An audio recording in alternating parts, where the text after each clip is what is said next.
Are you using other people's online research on your family tree? In today's episode of the Ancestral Findings Podcast, I'll give you some things you need to consider before putting that info on your family tree.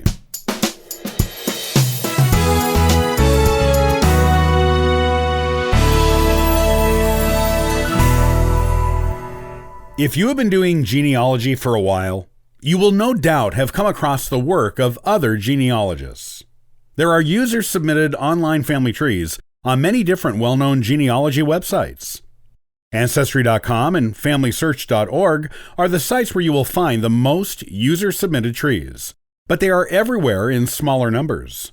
Places like GenWeb, Fold3, American Ancestors, and most of the DNA testing websites have user-submitted trees too. You may be tempted to take the information on these trees and use it as your own, if these trees are talking about your ancestors. However, take a moment before you copy that information. Here are some things you should consider before using someone else's research. Are there sources? This is one of the biggest issues with using other people's family trees online. Most of them do not have sources. Therefore, you cannot trust that the information is correct. Even if you see the same information across many family trees of that same family online, it all means nothing without sources being cited.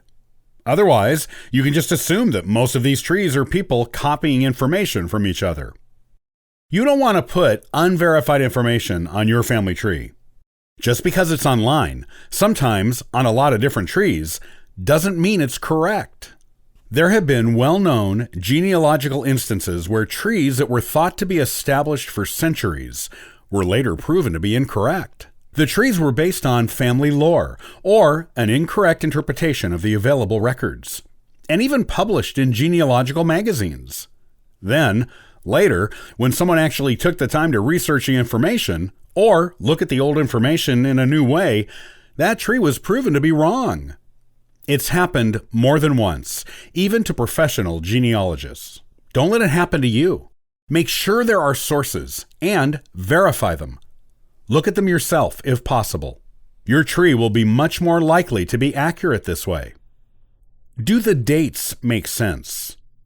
You have to look quite carefully at online trees because a lot of people don't pay attention to the information they are copying. If you look closely, you will see a lot of odd things on some of these trees. One of the more common things is dates that do not make sense. You will often see dates of birth that are after the death date of the mother, or before the mother could realistically be old enough to give birth to children. You will sometimes see children who are listed as older than one or both of their parents.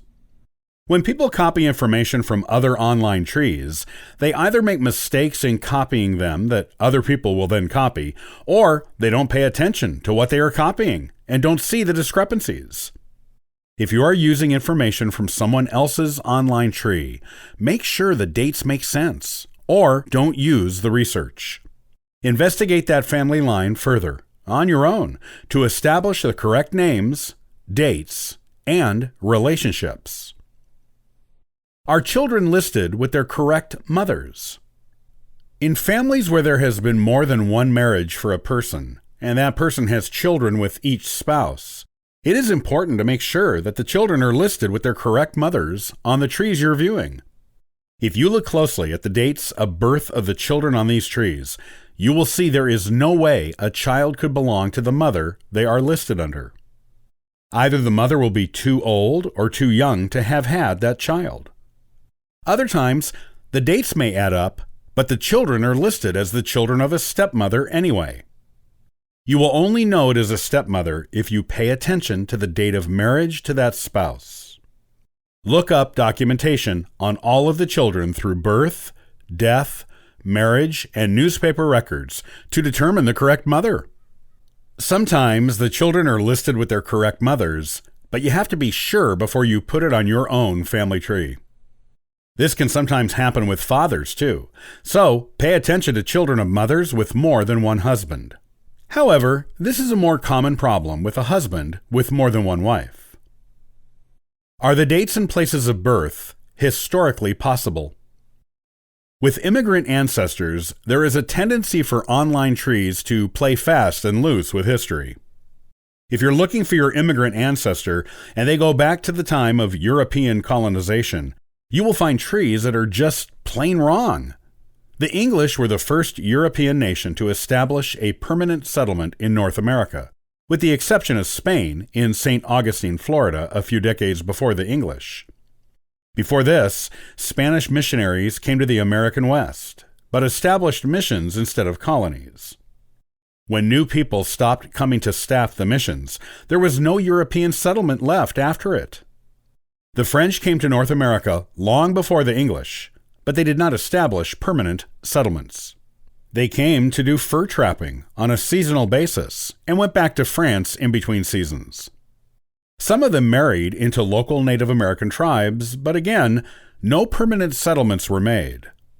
The Dutch established New York as a permanent settlement, but not before the English established colonies in Virginia and Massachusetts.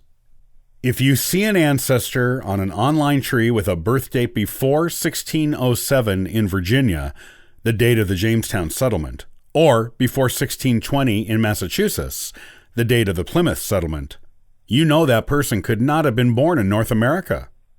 They were likely born in England, like their parents. They may have come over later in one of the great immigrations, but they were not born in North America. Look further into their history with documentation to determine their real date and place of birth. Doing these things before using other people's research online will ensure your own tree is as accurate as it can possibly be.